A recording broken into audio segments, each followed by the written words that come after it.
The following podcast may contain spoilers.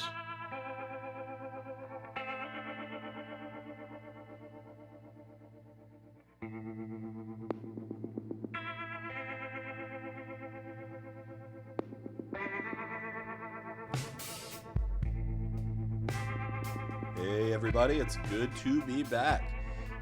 Sorry we went a little bit over what we said we were going to go. We had a few issues. Some of the schedules for our vacations changed. We had one of our computers that we've been using for recording a long time died. That was really fun, just watching SSD just implode. Yeah, man, we we took apart a computer trying to figure out what was going on, and it was just, dead SSD. As a supervisor, it was pretty funny watching them go, whoa, this is a fucking this isn't an SSD. This is an SSD? Look up the model number. Look up the model. Holy shit, it is an SSD. This computer ran so slow, though. How could it have been an SSD? Doesn't make any fucking sense. Oh, well, though.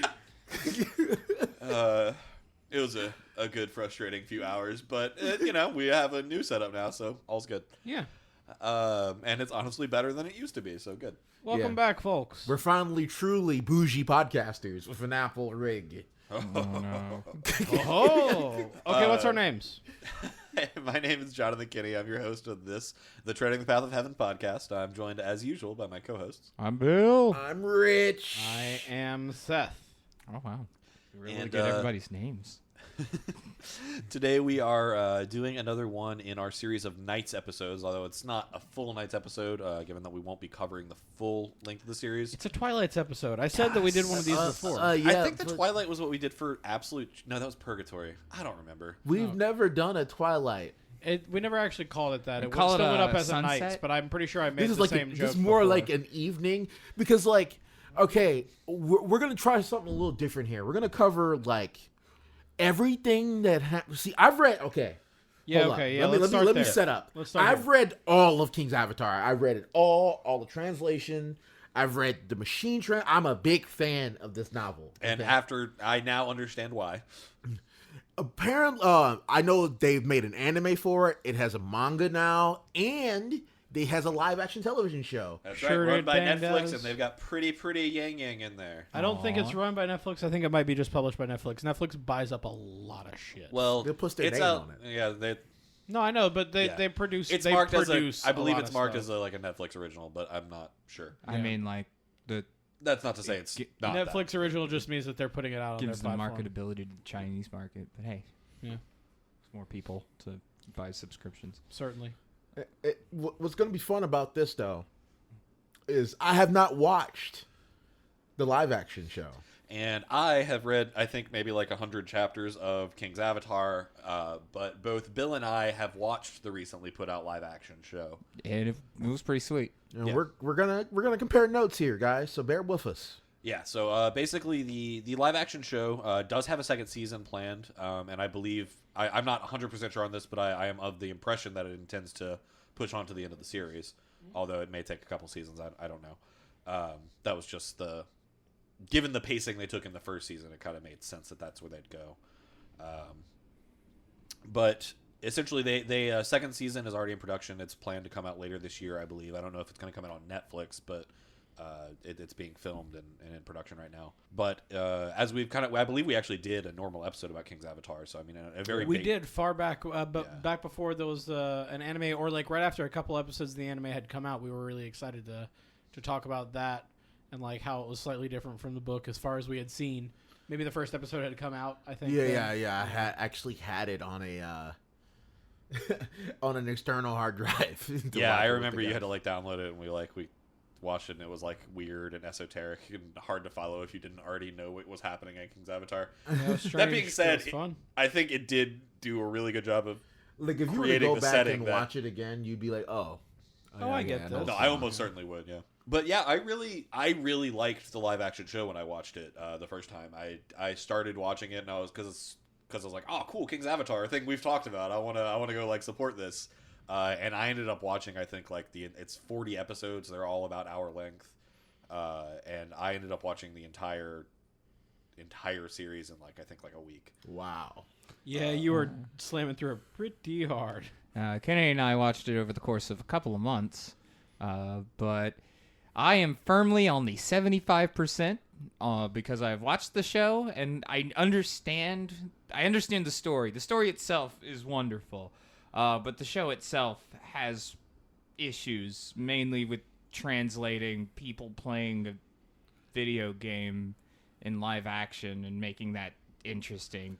Playing a game that doesn't exist. Well, see, like with movements that don't exist. Like the anime, like the fights would lend itself perfectly to the anime because like they're intense as crap. So you get to see like cool anime fights happen. Yeah, and it's really easy in anime to like slow down time and like show the effects of that. Whereas in like live action, like cutting to slow motion is so much more expensive and like requires so much more like focused and like in the sense that they were doing it in a live action show.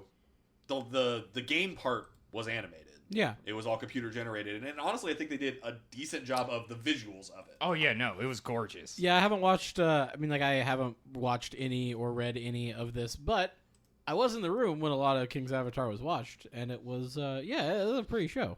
Yeah. It's very decent to watch. Like, it sits pretty neatly in the uncanny valley, but it's not, like, awful. I have to ask a question. Okay, this is entirely not with the production. Does the TV show Dragon raising its head?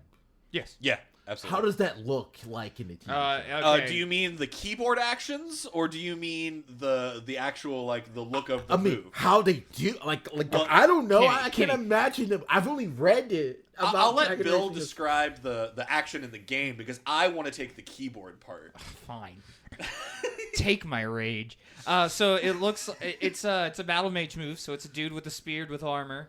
He does this little spinny move, and a dragon just sort of appears at the lower right hand side. It's this ethereal gold spectral dragon looking thing. It's Chinese dragon, so it's like the long one. Skinny, yeah. So it just sort of flows out. So it's imagine the Genji truck arrows, but only one of them, and it Okay. goes in a straight line. And at some point in time, instead of just hitting them, it hits them and then goes upwards. Yeah, it basically just changes trajectory once. It was like, doop, boop. Yeah. And you have to neat. somehow decide when to shoot it upwards and how to shoot it upwards. So in the book, the reason why Dragon raising his head is only done by him is because it's a move that only goes straight, right? Like Yeah. Dragon breaks the ranks is like we go straight, Dragon it moves straight. His APM and the way he does it is so finesse he can curve the dragon. So in the book, the way they explain it is the curve is something serious, like split second, but the curve is something that you've never seen before. Oh yeah, no, it's like it goes from going flat horizontal to the ground to going straight up into the air. It is a 90-degree turn. Yeah, no, it's like it's like a vector diagram, like boom, boom. It would make sense to me if he like launched it and then hit a button at one point And that then it told it to changed. do that. But no, yeah, no, it's pretty absurd on all counts. But more absurd than that is it is the most absurd hand movements because they had to find some way to make it visually interesting and also distinct. So what they did is they did this huge giant circle with the mouse to like set it up and then like a quick whipping action with the mouse. Along with like hitting like the WASD buttons really fast. And I'm like, I know that's not how it's represented in the show because I've heard Richard describe this move to me. So I know how cool this should be.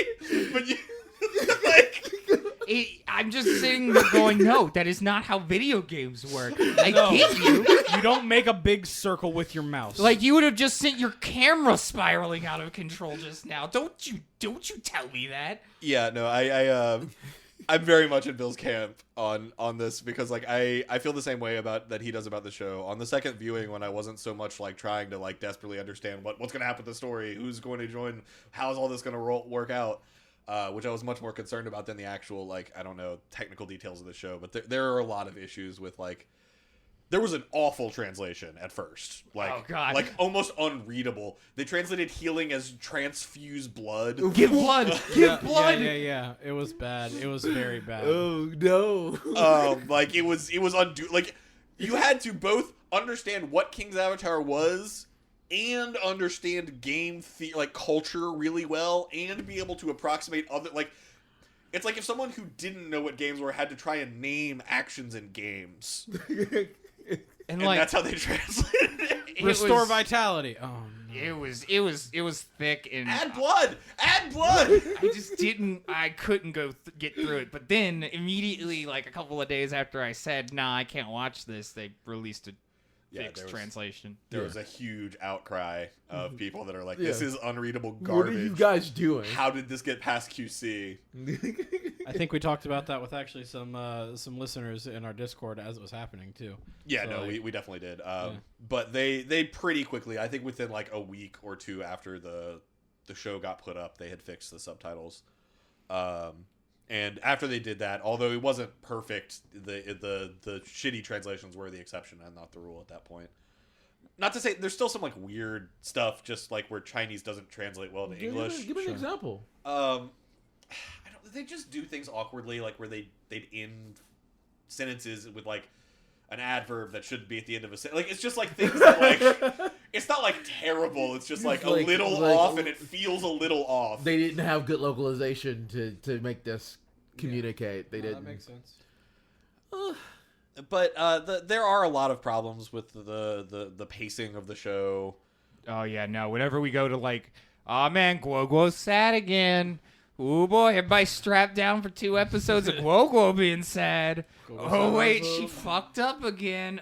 She turned the sheet into the wrong place. Yeah, she gave me a very different impression in the book than she did because like in the live action series, she's kind of like, oh darn it, me. Wait, Chin Guo? Yeah, exactly. No. Whereas in like no, she's not like that at all. Yeah, she's like kind of bumbling. I actually Chin remember Guo is specifically not an episode. bubbling. I remember an episode where she's like, oh hey, I actually set you guys up for that kill that you have to do to level up your whole guild or whatever. He was like, when did you do that? She was like, this morning. He was like, there's like a 12-hour time limit on that. What the okay. And like has to get everybody together right then to do a thing. Like Chin Guo is not an idiot. Yeah, no, she's it not wasn't bumbling. She's like boss. She is literally the boss. There's some stuff when it comes to professional player stuff that she doesn't know, the regular person. But when it like business, running things, setting stuff up, doing stuff, she knows where she should be and where she shouldn't be. Yeah. She understands what's going on. I'm almost positive that comes through more, not only in the book but later. But like at the onset when she not only knows nothing but like doesn't know him. Not knowing him, she is at her peak. It's like he's just a dude. She doesn't feel awkward around him, so she just bosses him around, and he like tells him he's fucking incompetent to his face. Premium. Like, not gonna lie to you, the first couple of episodes, gorgeous. Yeah, it was great just watching him like not being able to put in a water cooler and her being like, "What the fuck are you doing?" He just doesn't know how to function as a human. He can just play games. Yeah. I'm reminded of the bakers from France and Yakitate, Japan, who only baked. They would only use their arms for baking because they didn't want to. So that all the other brain cells that weren't related to baking would atrophy, giving more room for their baking-related muscles and memories to grow stronger. That's the purest baking art. That's genius. But yeah, she's neat. She just like the first giant half is like establishing Happy like as a thing, and then like the second half is Challengers League.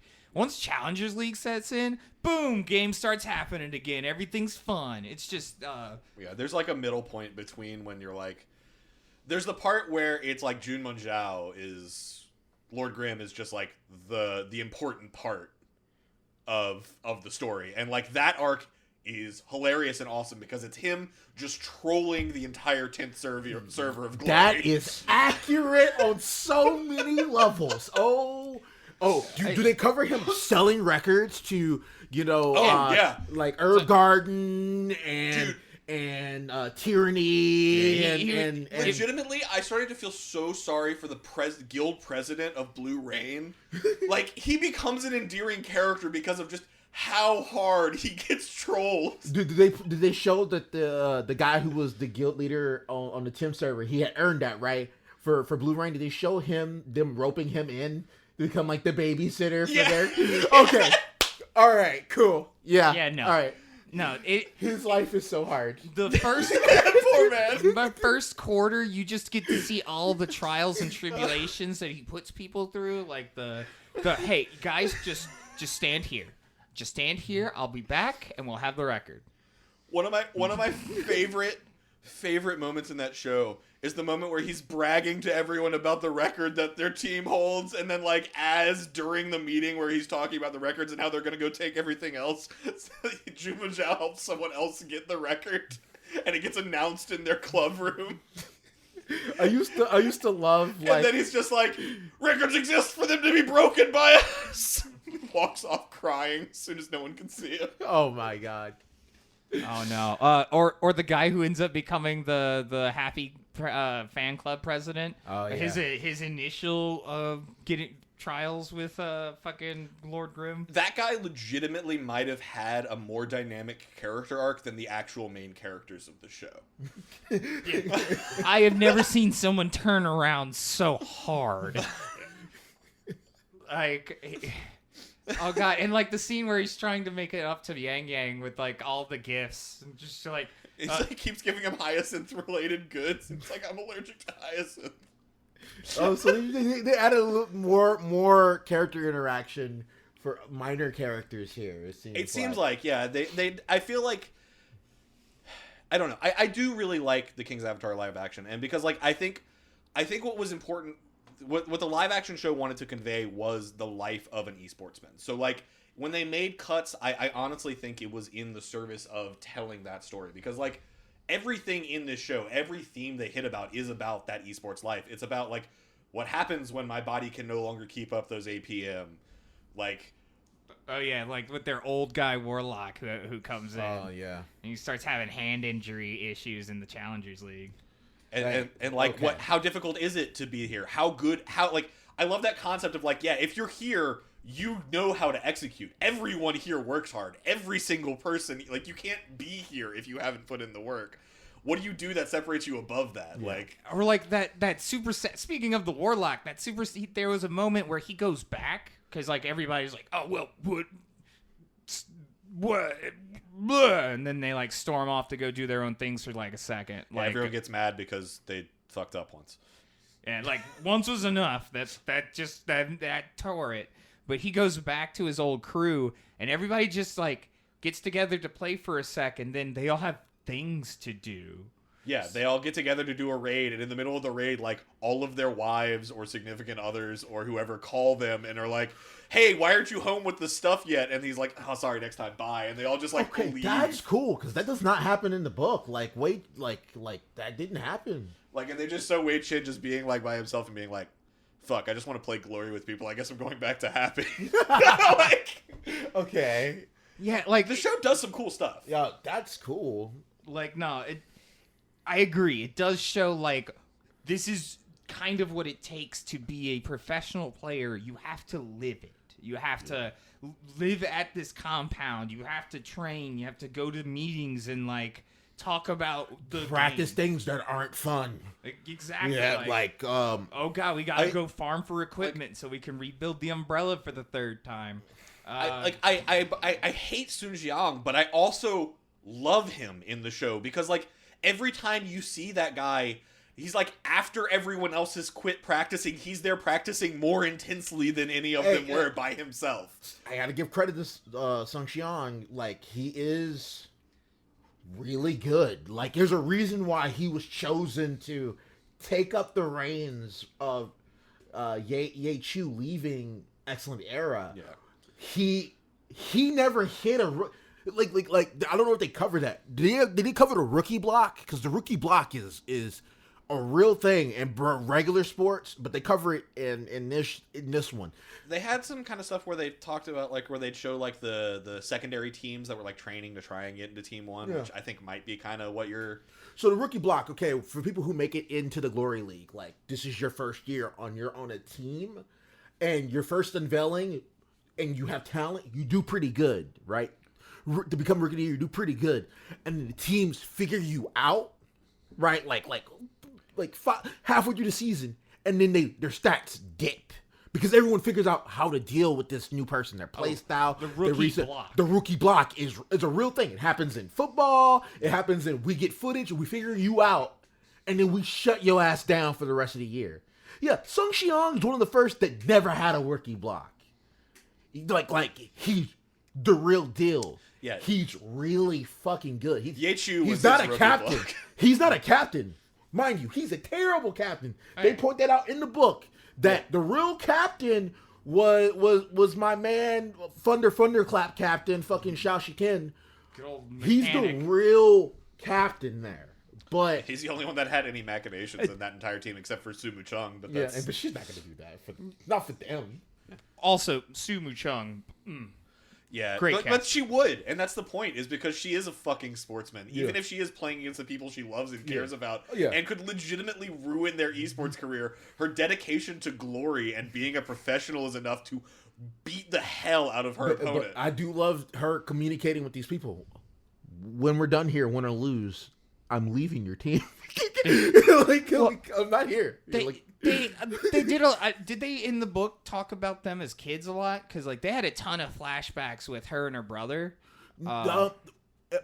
Talking about her brother is one of those things where it's rarely done, and when it happens, it's kind of heavy. There's too many things happening. There's too many real shit happening for them to focus on this stuff. But the big thing was when it gets near Christmas, they would go and do the family stuff because they have time off. But like, because they're worrying about their life, we don't get a huge amount of them flashback into the stuff. It's like, Yaechu and Su Machine guard that stuff. They guard that, and you feel that in the book. They guard that. That doesn't get brought up unless it's between them or by themselves. And they're by themselves. Yeah. And the relationship with Chinguo, Sumi Chang, and Yaechu is special because they all share the loss of a loved one in that aspect. Mm-hmm. So when they're going to go pay their respects to their graves, it's the thing they do together. That's like a really big story thing in the book. No, I very much love that he became like an adopted brother in their family, and like it's like they're not related by blood, but they're like they are brother and sister. Yeah. Oh no, I apologize. This jogged my memory for Old Master and like Little Light. The grandpa to Yaechu. Oh god, yeah, Yaechu's grandpa. They did a whole scene with him and like going into the Alzheimer's and like. No, there's no.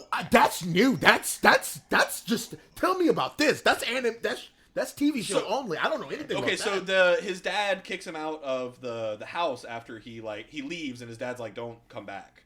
And so his grandpa, as he's leaving, like gives him a key, and he's like, "You're always welcome here." And they go into this whole scene of like the relationship between him and his grandpa, and like they have this scene of he and the grandpa playing Contra together, or like the grandpa like with a controller playing Contra, and you just see him like winning and like them being like, "Yeah, you did it! Like great combo! You fucking like did it! Like that's exactly how you win this. I got my sports talent from you, esports talent from you."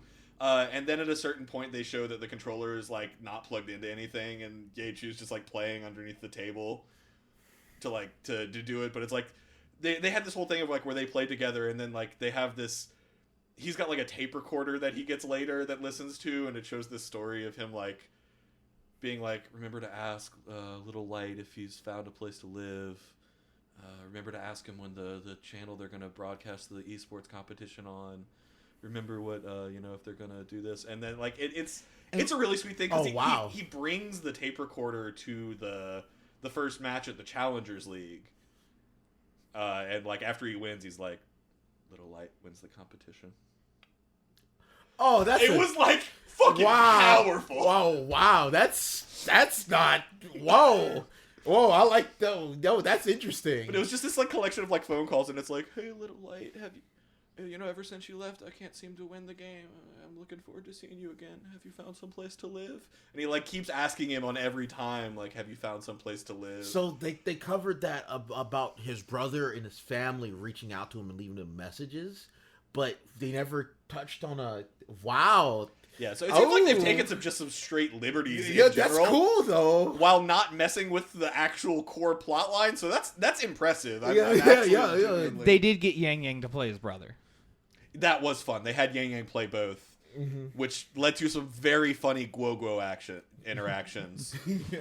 But no, like also the scene on the rooftop where it's just him like dressed shabbily and him and his brother dressed in a suit and them just talking about home. Yeah. So they did do the whole coming to visit during the holiday and Yeah, they did that, him. one, because they wanted to explain how their guild got money, but two, also to foreshadow the handing back of the name card. yeah. Because which he stole his brother's brother's name card. identity, The yeah. reason being is his parents definitely wouldn't have allowed him to compete because he comes from a upper class family and they didn't want anything to do with that. Interesting. Yeah, no, and they go into like they have a whole arc about the kid that that money? he sent to America. His brother gave him money, or they tricked him into giving him money. that is a TV show only thing. Okay, yeah, no, that's a fun story too. They basically they got him to like come in and like, yeah, no, he hides his game card in his room. There's no one could find it, and they put it in like a really obvious place for him to be able to find it, and just like kept like they basically manipulated him into logging on and then like trying to disband the guild from the account. So they like let him find the card and then had the other people in the guild be like, well, I mean, I guess we can do that, but the people in the guild are going to need compensation. I'd need at least this much gold. So he just buys the gold and sends it to the people, and then they disband and then reform like later, but with all the Okay, equipment that's and pretty stuff. cute. That is so. Oh man.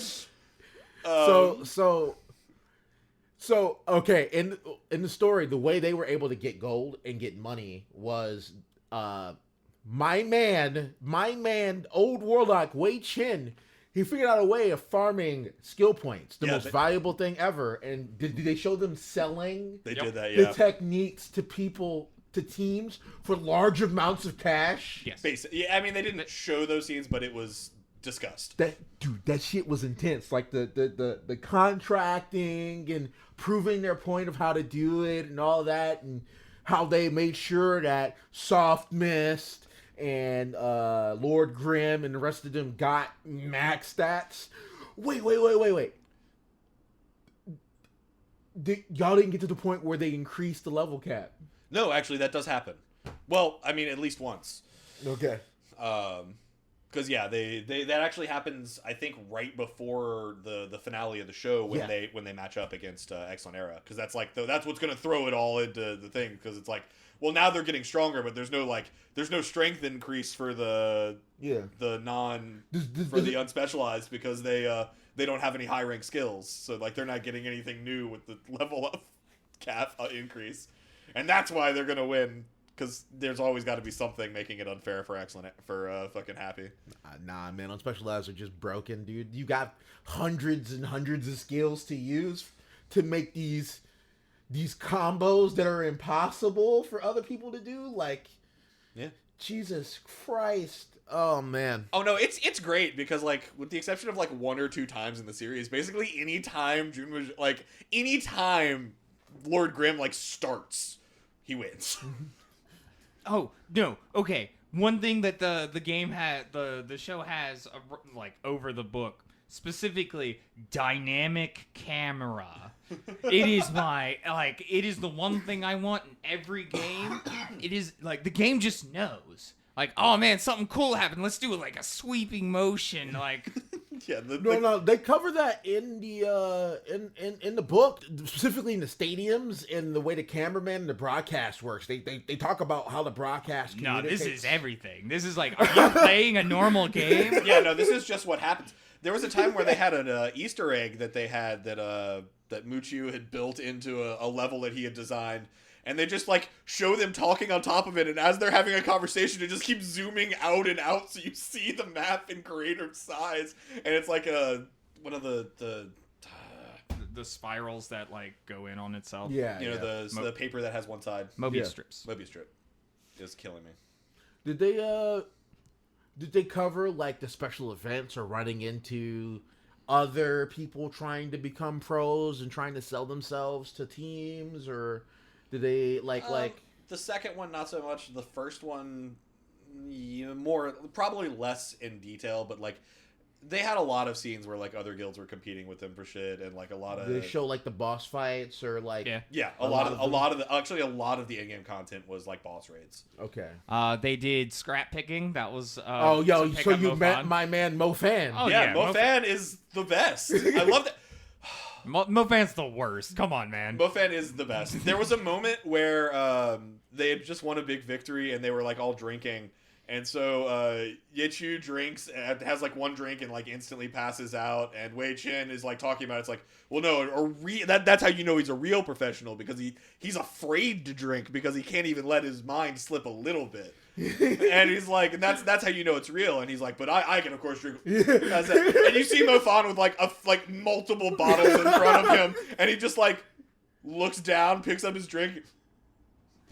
Just like lays down himself, closes his eyes. And I'm like, I love you, Mofan. But nah, man, like, oh no, the brick dude. Steam Bun Invasion. Steam Bun Invasion. Rocks Rong Xing. No, man, like, Steam Bun Invasion is. I love him. I love him so much. I love the things that he does, except for the fact that he just becomes a monkey at one point. Like, they just use him for losses. They're just like, oh yeah, he just doesn't have a good sense of direction.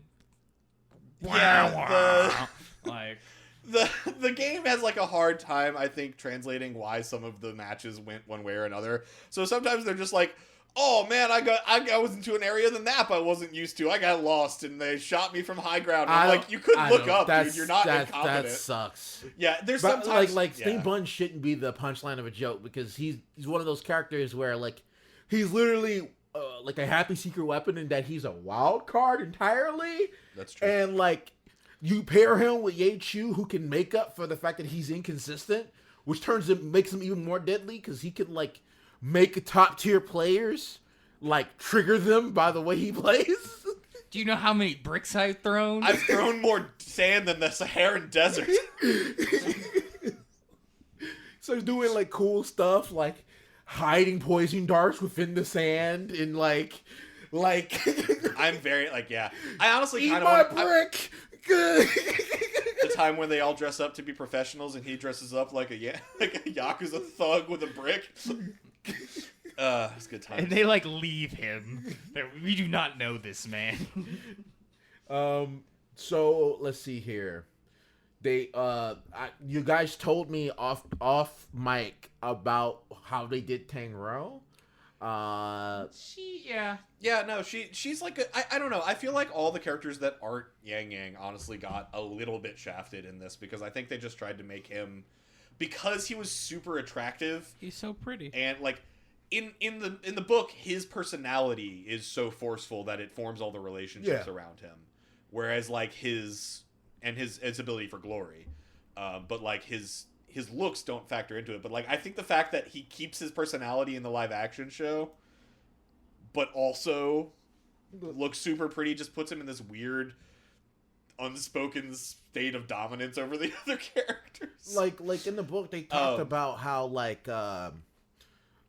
they were happy that, you know, Ye Chu retired, because like the people who make money off the players, because Zhao Zakai Samsara becomes now the best player in the league, and Zhao Zakai, who in the book they like, he's super attractive but he can't talk for crap, but he's really good in the game, so because he's so pretty we can sell things for him. Or like Sumu Ching, she's beautiful, so we can make money off him. And they cast. She may be my favorite casting in this show. Like, she nailed her job. Like, she was such a delight at pretty much every time she was on camera. But but in the book, he's like Wayne Jexi. He's kind of average looking, and he has a lazy eye, so he doesn't really. He's really good, but doesn't make a huge amount of money on selling things. Or like Lord Grimm, like Ye Chu. He's just like an average dude. He's an average looking guy, right? Like, he's supposed to be an average looking dude. He doesn't look like he's someone important, but you know, his talent, and he always kept himself hidden from people because he didn't want to draw. That scene where his dad comes to the match in the Challengers League and he unmasks himself for the first time is so powerful. What? This is some crazy stuff, bruh. Yeah, no, from the sounds of it. It looks like they just kind of did whatever they felt like. All right, cool. Like, that's kind of why I was excited for this episode. Wow. Like, there's so many.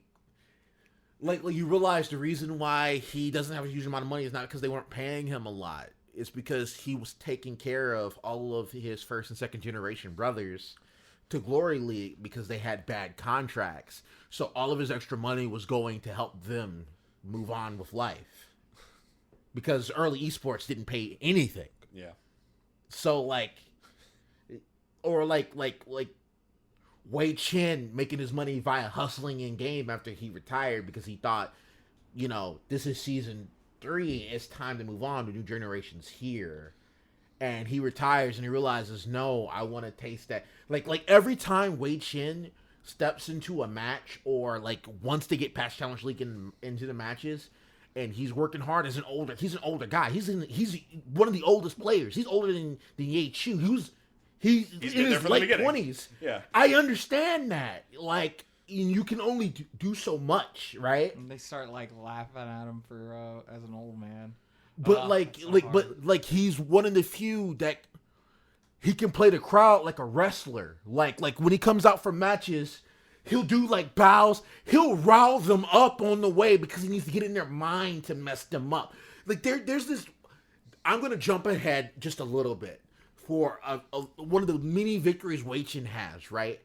And this is in the playoffs, okay? In the playoffs in season 10 of Glory League. Yeah. Because the book goes through multiple seasons.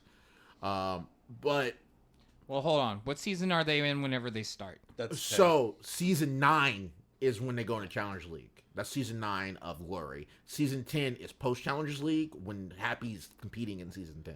Oh, okay. Yeah. So like Season 11 is after, yeah. Okay. So they were competing to be part of season 10. Yeah.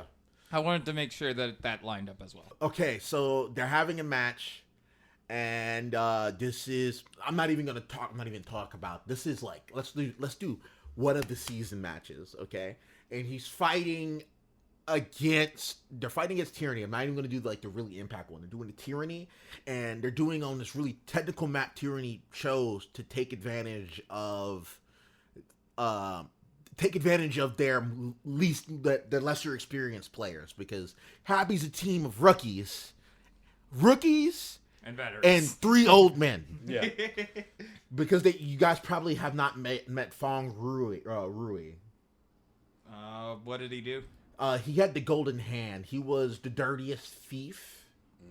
Yeah, no. Not even thief. He was the dirtiest rogue. He used to plant traps, and he used to be part of Winhow. He was the Winhow's vice captain. The last person we ended up getting is Dawn Rifle. This was so Dawn Rifle was just there to help during the Challengers League. And then he later goes to just be the guild leader of Happy in guild because he he's was not talking good about enough, that. right? He's just not good enough. And he knows that. Yeah. But after they make it out of Challengers League, this is a little bit of a spoiler. Yeah. They have the open trading season, and they need someone because they lose Sun Jiping because he goes to Heavenly Swords. They made a deal. And that after Challengers League, Sun Jiping will go and help Heavenly Swords. Sun Jiping is the greatest barbarian of all time. In fact, of all time. Like, some would say he's still the best one, but he has hand problems. But for doing Blood and Blossoms that him and Zhang Jiali made famous, and then the new barbarian showed up and he's like, I'm not like Sun Jiping. Like, the barbarians from other teams, like the barbarian from Blue Rain, who left her team to go to Windhow, well, not Windhow, Blossom, to play for them and take their position for Blood Blossoms. He's trying to explain to him, I'm never going to be Sun Jiping. Blood and Blossoms is never coming back. I have my own style, and we will lead it our own way. So there's these backstories of all of these players, because all these lineages are things that are happening in the story, and we cover them, right? But Sun Jiping had to leave in his prime. He should be a champion. And that's why Zhang Jiali never won and retired, right? Never won with his team. So he, out of nowhere, retired, and then later came out of retirement to go play for Tyranny. And Tyranny made their super team in season 9, which you probably see background stuff that's going on outside the Challengers League. Do they cover anything that's happening the actual pro league during the Challengers League. Not even a little bit. That is some of the most important stuff to the story, which is why they probably are covering it next season. Yeah, that's my guess. Is that's what it'll start with probably next season. Dude, like, because while they're doing that, they're playing with So the Excellent Era ends up going to the Challengers League because of shit that happened in season, season 8 and 9, messing their players playing worse because they're messing with Ye Chu in game, and they're losing their conditioning, right? And like even the guy who keeps recurring and trying to mess with. Do they talk about him from Excellent Era? Yeah, no, absolutely. That one guy, scumbag, the Lu Chen, I think. Yeah, he's there. He was their original vice captain. Yeah, no, the guy that Ye Chu kicked out is basically his last act as captain of Excellent Era. Pretty much, yeah. That guy. Oh, dude, there was a fucking scene where his child. Lu Hao. Yeah, sorry.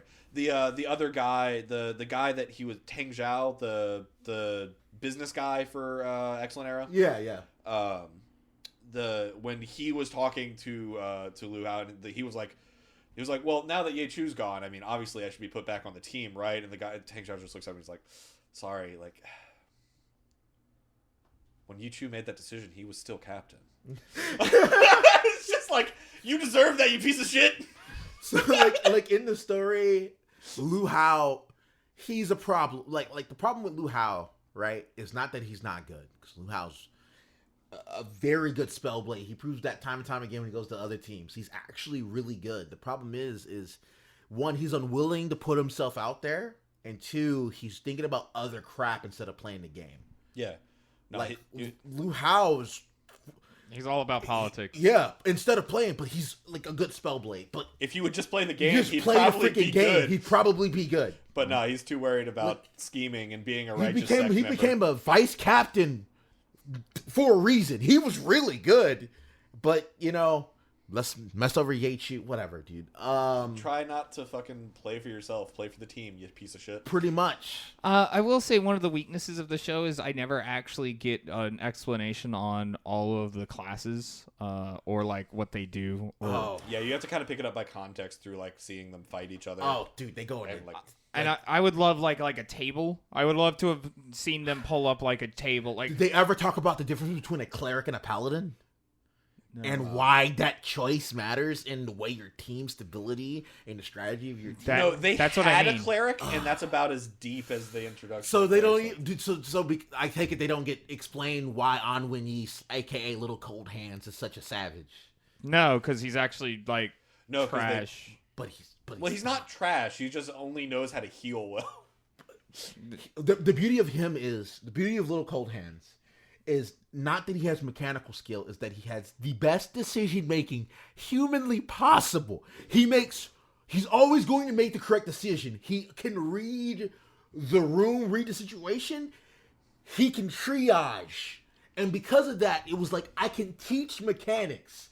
I can't teach these intangibles of decision making. I guess it like comes across differently because you don't see that thought process that you would written down on a page. It's another one of those things that gets lost because of the translation from Game World, where everything is taking place in literal fractions of seconds, whereas in the show, like doing Dragon Rising its head is probably a 2 to 6 second thing, which like doesn't translate to the book's mechanics at all. Yeah. Or not only that, like you don't hear what he's thinking, you just see what he's like. They're not doing because the one thing the book does is it switches point of view for people when things are happening. No. So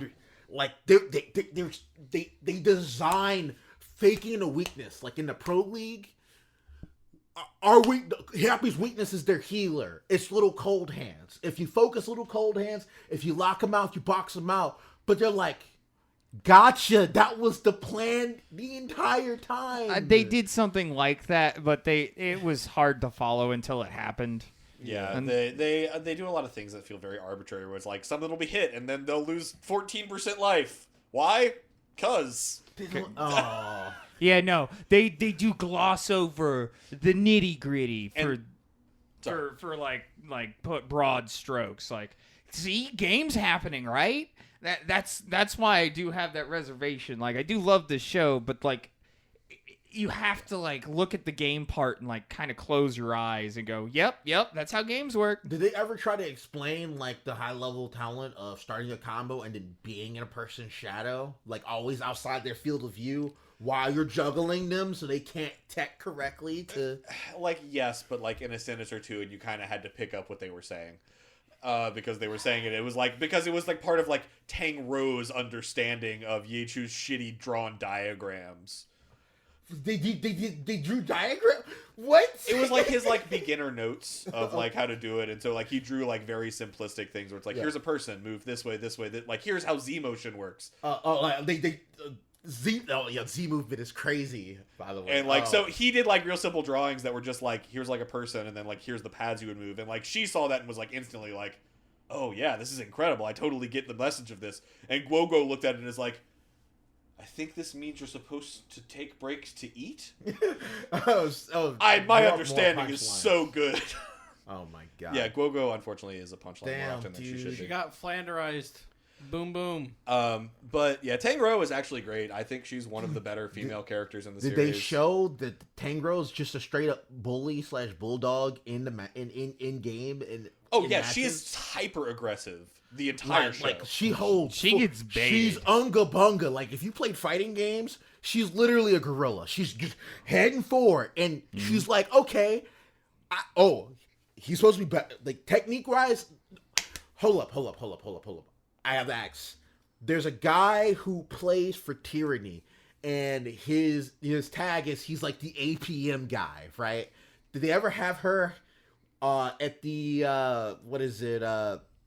They have that little players interaction with fans event. Oh yeah, thing? like the Rising Stars. Yeah, the Rising Stars. Absolutely. And Tangro showed up, and they like picked her from the crowd, and she hit 1-on-1 against him, and he was like, no. Play again, because he loses to her. He's like, no, play again. They played like 5 times up there, and those two maintain that rivalry even in the pro league. Like he pushes himself. He advances as a player because of his rivalry with Tang Ro, and they just up their tempo. They set up matches are so good. I think they set up the start for that, but then I think they kind of usurped it with a scene for Excellent Era. With that ended up being a Sunxiang Yechu kind of like pre-warm up, because they had her fighting someone she wasn't supposed to win. She started winning, and then all of a sudden the guy, despite being about to lose, like suddenly didn't lose. Oh no! Like the arbitrary, you lost but you didn't lose, to like try to pull at your heartstrings is maddening. Like.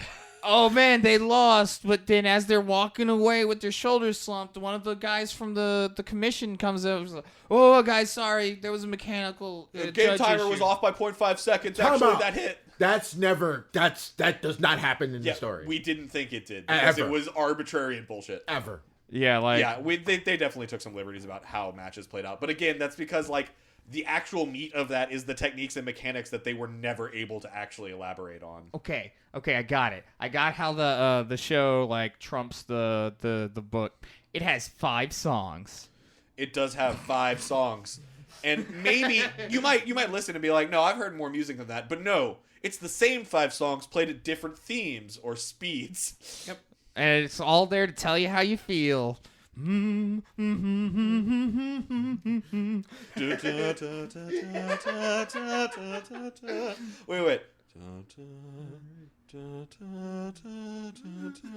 I supposed to be sad? Am I sad now?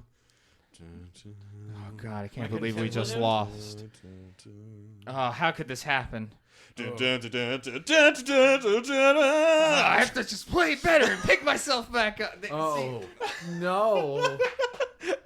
You get very used to their songs, and there's going to be almost guaranteed one montage scene where it's all flashbacks to things you've already seen with one very specific song playing over it. Oh, flashback attacks keep happening. I like this show. It does a lot of things very well. Emotionally, I found it rewarding to watch. But it does feel like there's a lot of filler and there's a lot of like stuff that you have to kind of be like, all right. Well, here's the thing: there's so much stuff they can cover with but I guess they just didn't have the budget to show.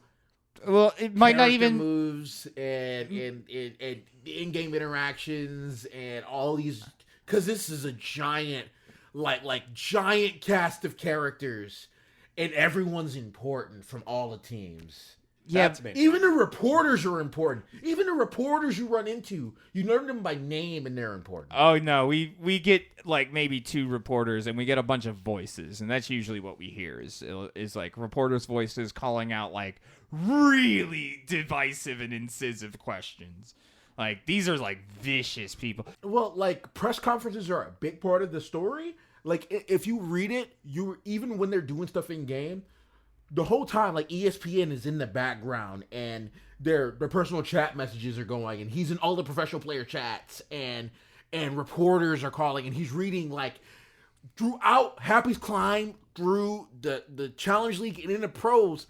There's a hater ass dude writing about them, horrific exposés. There's a point when one dude was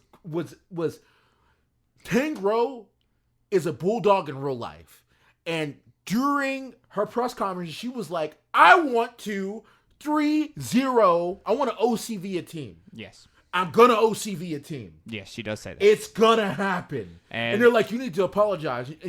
Or they asked him like, oh, you did one and the two. And she's like, do you feel bad about it? And they wanted her to, be cute and say she's sorry and apologize. And she's like, I'm not saying I'm sorry. And they would just demonize her because she refuses to apologize for wanting to OCV them. They're like, she needs to retire. If she doesn't, she's like, if I don't 3v0 in the next 10 games, I'm gonna retire. And then they're like, make her retire. And then Yaeshu's like, that's not up to me. No. That's her choice. Sorry. That's her choice. He kind of has that stance on the matter, but he just sort of is like, come on. All right. Well, you'll learn. No, he encourages her, and in this one because that's her style of. It's like someone's Dalhart. Yeah. That makes sense. Like she needs to hold forward. She needs a goal. All right. Yeah. I thought of it. There's 2 main things I want to cover. One, Yaechu, whenever he gets confronted by a reporter at one point, he's like, "Oh look, all these the Team Happy's not taking it serious. Look at them, they're not playing for their fans." And he's like, "No, I don't play for my fans. I play Glory for me. I am thankful for my fans. Without my fans, none of this would exist. So I from the bottom of my heart, I'm thankful. But I don't play for you. I played a he's always. He probably didn't say that, and I don't remember that happening with a reporter and them saying they don't play for their fans. But it was like a fan of excellent era, and he was just showing up like Yaechu doesn't care about the fans. Like he was just. Wei Chen was talking shit as he usually is, and there was an excellent era fan in the bar. Yeah. So they're just like, hey, what are you gonna say that about excellent era's fans again? And also they had so much gameplay stuff that they had to show not tell, but there's so much that they just refuse to tell. They see the beauty of it is there's a bunch of new players and a bunch of players becoming pros like Tangrowth, Baorushing, Luo-G, who has to start from nothing. Luo-G is literally shown as not being able to climb out of a hole at the beginning in the show. Yeah. So explaining a hole that techniques, he found. Yeah, explaining technique. I love Luo-G in that he's an example of what you'll find in the fighting game community as a theory fighter, in that his theories are like 100%. He's a tech monster. Like guys who will go on Twitter and post, oh, here's a proximity option select that catches these options they do and pretty much wins neutral for you, but they cannot apply it in match whatsoever. Yaechu takes him underneath his ring to teach him how to apply it, but also at first he's trying to discourage him from becoming a professional player first, because it's like Luo-G is not because he sucks. Okay. Cool. No. He has potential. Yaechu never says that. Awesome. Because Luo-G has so much potential. It's because he's more valuable to the world as a mathematician than he is as a professional player. Like, you will save the world someday, Luoji. You might be wasting your time playing with us. It's the Yakitate Japan. Sure, you're a 1 in 10,000 baker, but you could be a 1 in 10 million taste judge. Kawachi. Yeah.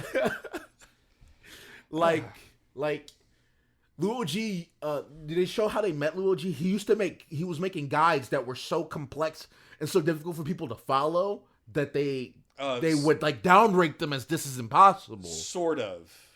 He was making those in the Happy Internet Cafe, and that's how they met him. Oh, no. I mean, like, that's not how they met him, actually. Like, they met him through the game. Just coincidentally, he happened to be doing that at Happy Internet Cafe. So the intense part is, Luoji is in college way the fuck away. He has to fly out to practice with the team, and then when he leaves to go back to school, because Ye-Chu's like, I don't have a college education, but you do. So continue doing your college stuff. Here's your training regimen. Do all this stuff, and I'll meet you online for more things when you have time. Yeah. You know, like it was very much. Where do you find the time? People traveling and Ye-Chu getting stretched thin because he's having to come up with training regimens and do all this other team stuff and design silver weapons until they're able to get engineers to work for the team, for Happy, get space for like building the company is a big part of the story. And I don't know if they focus on like getting sponsorships and they talk about it enough that you understand and know it's a part of being an esports team. They don't cover the specifics of it like on camera. Yeah, that's you. They basically have a catch-all of leave Chinguo to doing the money matters. She'll handle all of that. Like, yeah, let's just be esports then. I love it in that everyone in the book gets the chance to shine and everyone's important. Like Chinguo is fighting a battle to keep money in the pocket of the team and keep money so we can get player. Like when they get out of the Challenge League and we have money and this isn't enough and we need sponsorships and we need the trade deadline's coming and we need to offer money to people and we also need to talk to our teammates that made it in and make sure they don't get poached by other teams. And all the teams really want Tang Ro because she's beautiful and she's an incredible rookie. They really want Bao Rongxing because he is he's like a diamond in the rough. Like Ye-Chu found diamonds in the rough. Yeah. And then people polish them. Want them. Yeah. And having to deal with contract disputes and finding players and getting the right person in the right class. Like they covered that a little bit with Cao Yifan leaving the training camp for Tiny Herb. Yeah. And going on his own and switching class from assassin to Ghostblade. Yeah, as an assassin he's less than 0, but as a Ghostblade, I give him a 0. What? You have to start at 0. They had a conversation between the captain of Tiny Herb and Ye-Chu, where they were talking about how, like, he basically gave Cao Yifan a test as a Ghostblade. At the same time, the test for him and in Tiny Herb was happening, and so he just left the Tiny Herb test to go log in and do Ye-Chu's quest with 1-inch Ash, and then he did well enough. Like he's like, oh yeah, I give him. As an assassin, he's worse than 0, but as a Ghostblade, I give him a 0. And the guy's like, a 0, huh? Oh, well. And he's like, but didn't we both start from 0? Oh, my God. They have some good lines that they're apparently just pulling out of their ass, but they're good lines. Wayne Jexie definitely sees that the potential of, the kid who's an assassin and Ghostblade. All the kids in his training stuff, he sees their potential, but, like, the problem is a Ghostblade doesn't fit on their team. Yeah. Like, him leaving the Happy, losing a talent, but, like, it's a talent he would never have a chance to shine here. Yeah, no, I totally like I get Wayne their Jexy's a position. good dude, by the way. I don't know if they cover how good a dude Wayne Jexy actually is. I like every other team in the fucking league. I'm so excited for season 2, mostly because I want those characters to have more screen time. They made them so fucking cool. Just like everyone who's actually at the top of glory is a legit dude. Yeah. No, they did have a point to where they were gonna, and this is towards the end of the show. They're ousting Ye Chu because, oh well, you're not a rookie, so the commission's like, well, what do you guys want? And they're like, he just wants to play glory with us. Without him, what are we? And they all just stood up for him, and then the commission's like, all right. Everything done for Ye Chu under your first name with the Q is done away with, is expunged. You are now Ye Chu with an X. Well, so that's how they got around the you can't you got out of your contract, but so like in this one, because they know he's Ye Chu, and at first they're like. The commission doesn't know what the deal will do in the Challengers League because he initially competed under a fake ID, right? That was a thing. That was a whole conversation that had to be had. I mean, it is a legitimate complaint. It is against the rules. Yeah. But it was more like you still retired, so you can't compete in Challengers League this year. You have to wait. They had this goal, spend an entire year of him being retired because you can't retire to unretire immediately, right? Because he was forced into retirement, he has to spend a year off to go. And that's a precious year of time for an aging player. Yeah. So, like, that's stressful. Did they show, Wang Xiaotian, Yuan Zhu, Lu Han Huang Wen? Xiaotian is actually my favorite character in the show. I live for him to be on screen more because he's just, like, it's great. He doesn't say that much, but it's, like, he fits, like, 7 sentences into, like, one breath. That sounds like Wang Xiaotian. Like he's just like constantly His speaking. APM is so high that while he's fighting you, he's typing whole sentences at you while he's fighting you. Yep. And like talking, getting yellow carded for talking shit to people, and red carded for talking shit to people. I'm almost positive this has an incredible text to speak function because they are also talking out loud. They can. Yeah. Like they actually do have voices.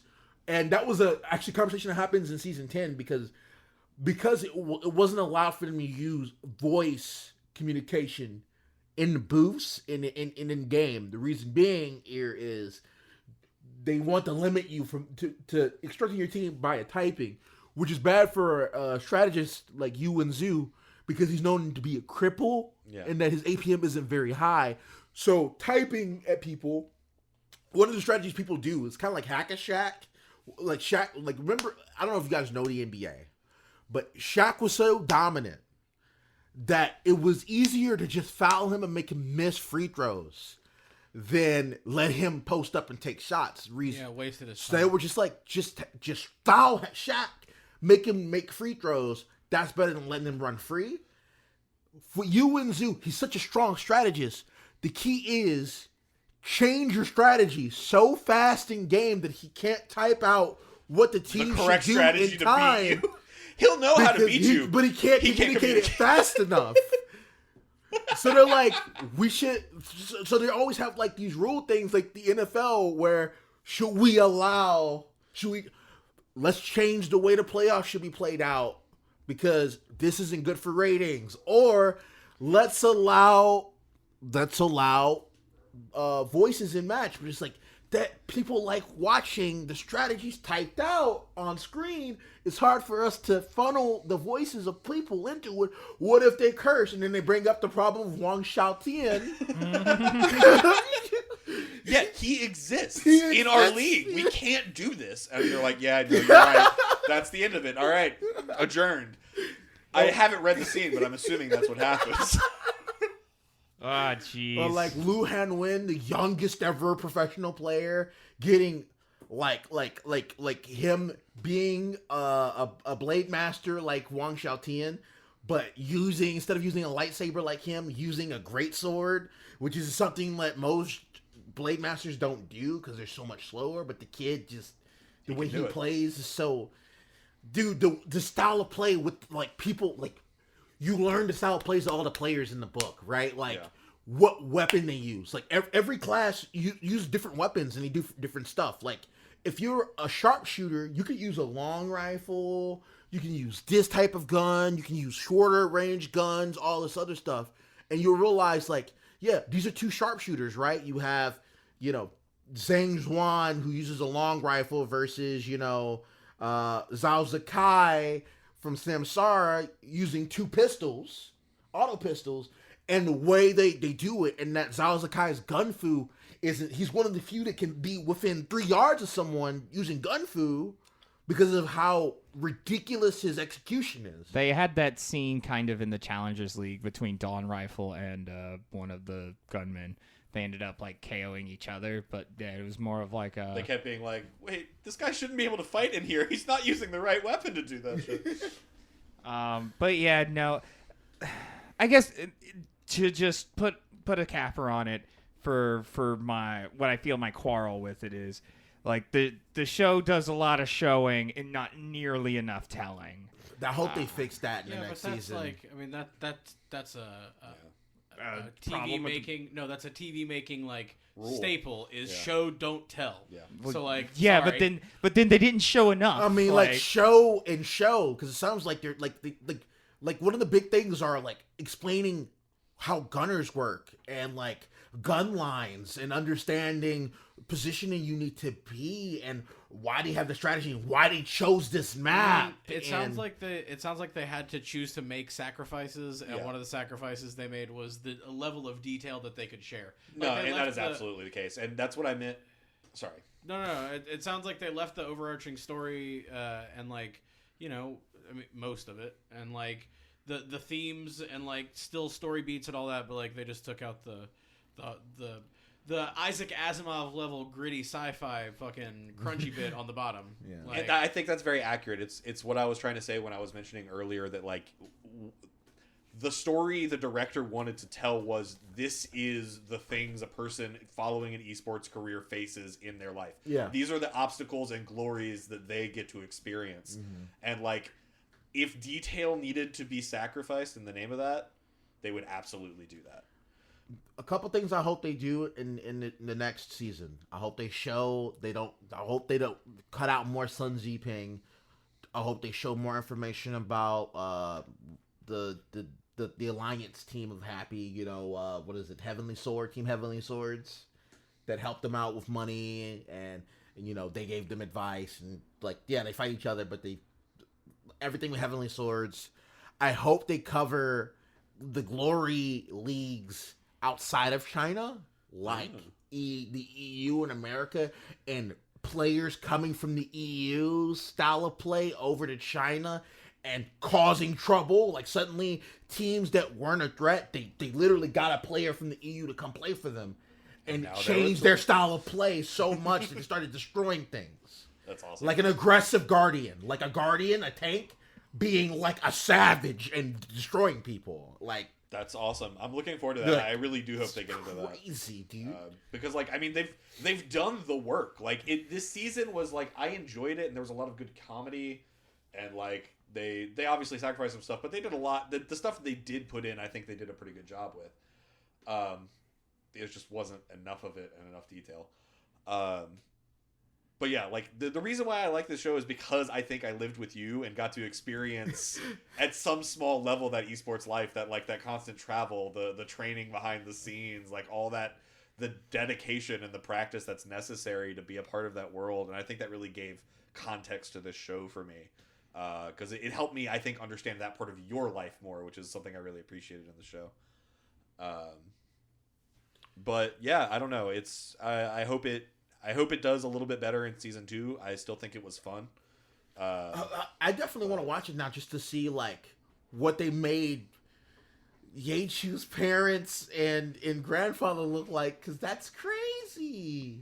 Yeah. That's crazy. No, it seems like they definitely wanted to have some emotional moments that maybe weren't in the actual book that they just gotta decided have to a put little in. bit of extra drama. But, you gotta, Yeah, it's definitely a based can't- on, not a faithful retelling. It sounds like. I mean, I just want to in general, I want to shout out our YouTube listenership because Yeah, thanks guys. you guys. Hi YouTube. Apparently, y'all have been telling us to read stuff, and I didn't even know. So, I definitely want to thank you guys for just Yo, Hans Anders. Hans Anders, man. You're on dude, all of our episodes, and I hope you got a little weird tingle when you heard me say your name just now. But Yeah, thank you. And You are very helpful. Hans, if you need help, I will make sure he never gives you a weird tingle again. He can't guarantee that. Please communicate.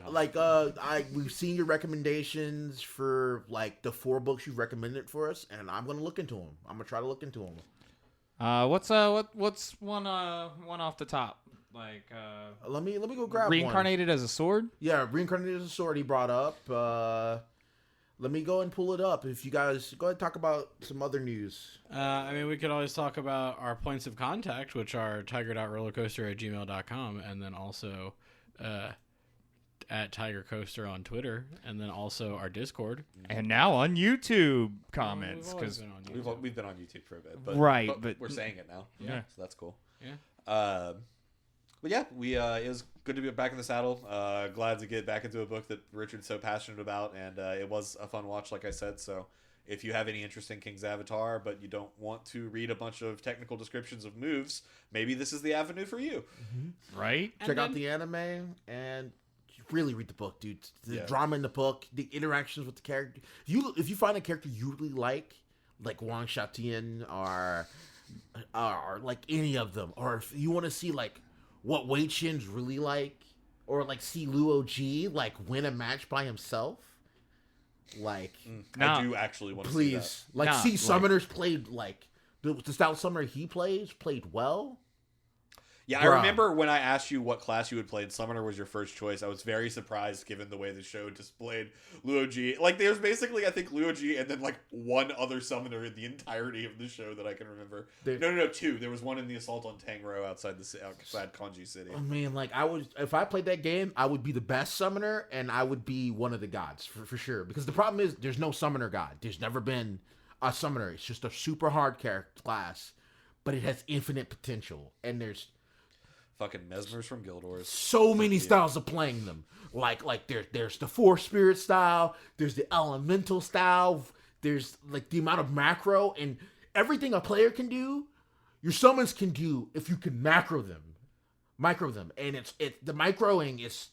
It's hard. It's really hard. It doesn't make It's sense. so hard. It you're playing a third-person WoW game, and then suddenly you have to play StarCraft 2. That doesn't make any sense. Yeah, It doesn't change. I guess that's me coming from the show. It just looks like they're playing WoW. well, the way the story explains it to me is it's first person, but you have all of your moves you do. It's a hard game, but not only do you have to do that, he also has to micro.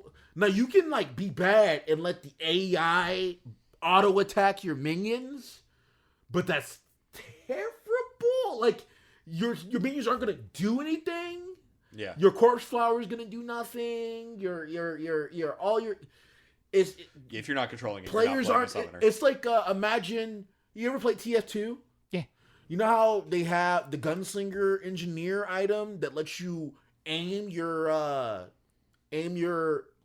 I was bad with it. But your yeah. sentry instead of letting the sentry auto fire. And auto fire, the tracking of the sentry is really slow, so people can outrun or juke it.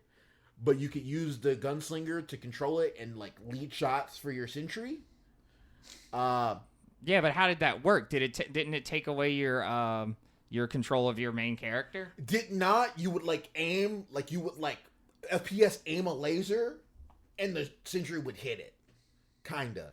But imagine this, except you're controlling 20 things at the same time. He can't. And That tabbing, doesn't- he and doesn't- tabbing through it individually. You're just That's what tabbing. Yeah, you got to tab to the other controls. Oh, So you're just- okay. you're just- Think about playing Meepo, where you have to imagine Hot King control groups for each individual character in your own all at the same time.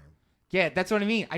I don't think you have enough keys, especially not with the way they were playing the game. I mean, Yeah, they're certainly probably not with doing the way it was being edited. Yeah, no, it was sad because for the most part, it really felt like, you know, when you see like people playing video games on TV, it kind of felt like a slightly more hard. Like they tried a little bit harder than that, but not a lot. They got somebody who plays games, and they were like, "Yeah, but we're still gonna do it." Where do you put your hands near these keys? Okay, so I just do it and I just keep going, right? It's like CSI hacking, but for gameplay. Like, No, like, dude, they even like. One last thing I'm going to talk about before we end, because this is. We didn't even get to talk about. This was one of the coolest Yeah, things. no, is this part of that? yeah. Yeah. Yeah, okay, fine. So we didn't even get to talk about. So they were in a mist-covered map where they can only see like 5 feet ahead of them. Oh, and sorry, Luo guys. G- Thanks, Yuki Okami and James. Yuki yeah. Okami. Yuki Okami. Okami. Also James. Hi, And James. James. Sorry, continue. That's part of the deal. And Hey, he- join our Patreon. We can yell your name like that, and you can listen to episodes quicker, and also just the Bill episodes that we just did bonus content. Hooray! Continue. hooray! Sorry, we didn't even get to talk about. The fact, the intensity of these pro matches in the Challenger League matches, and how you can see like people break down mentally in these matches over a long time, or like there's no one way to explain each match is an event. You know, at Haikyuu they have a season dedicated to one game. Mm-hmm. Yeah. They could do that with King's Avatar for like sets of matches throughout the season in the playoffs. Like it could be hundreds of seasons and it would work because each match it's crazy. So packed. It's so packed with just Yeah, no, King's Avatar. drama and heart and sacrifice and Yeah, but like, King's Avatar is But the no, literal it's not. embodiment of it takes a very long time to explain, but it happened in a single breath of time. and so like, it's never gonna get all of that across, and that I think is inherently the problem with the TV show. yeah. Like, you just gotta eat the idea of. Yeah, whatever you're telling me, show. Like, I get it, and I love it, like, 'cause it is fun. The characters are amazing. I wish I could just like whatever you watch, I wish I could just implant the book version of it so you could see and you'd be like, oh, I just want the same group to make Overgeared. Yes. No, The same team doing the CGI for this. is the CGI good? It's pretty fucking legit. I'm not gonna lie. good enough. It looks like the people. Yeah, which is interesting enough. I don't think every single person who makes an avatar in that game would make it look exactly like them, but that is what has happened in this show. I guess it's just a contrivance to make it to where it's like, It's this is so his much fun. for character. the show. It's just to make it. What easier did to they do do. that for little On One Ye's Little Cold Hands? Actually, I think they did look a little different. Little Cold Hands is a girl. Oh, Yeah, that's So different. in yeah, this. yeah. So like On One Ye's a guy, he but looks, his avatar is a girl. it looks effeminate enough. It was very effeminate. Yeah. Close enough, sounds like. All right. But What else did King's we get to Avatar talk was a good about? time. Yeah. Was there anything else we didn't get to talk about? Oh man, I mean, I guess I could do so that, too. much. It's so much. I just please read the book, Yeah. guys. We may do another nights if and when I actually read the book to completion, or if season 2 finishes off the rest of the story, which sounds unlikely now. Then maybe we'll do that. But we'll come back to it if I it didn't feels get to right. talk about Tyranny, the super team dropping the ball in the finals, and that's not even in like season 10. That's like preseason. That's in story shit they didn't even show in the in the TV show because they didn't even cover what's going on in the pro league in the TV Anything show. else we didn't get to talk about that we absolutely must? No, I think we're good for. Oh, no, sorry. No, Richard, you starting to say something? Tangro's silver weapon. All right. Tangro's We didn't silver. get to talk There's about somebody out Tangro's there. silver There's weapon. somebody out there that's like, "Fuck yeah!" They didn't talk about Tangro's silver weapon. Like, we didn't even talk about building weapons and that nightmare Oh, mesh. gotta be an That's- engineer to do hey, that. hey, they didn't Building get to weapons talk is about it. We hard. didn't even get to talk about it. It's over now. All right, guys. We love you. It's been great to be back, and if all goes well, we should see you in a couple weeks. Yeah. See you next time. Auf Wiedersehen. Bye. Bye bye.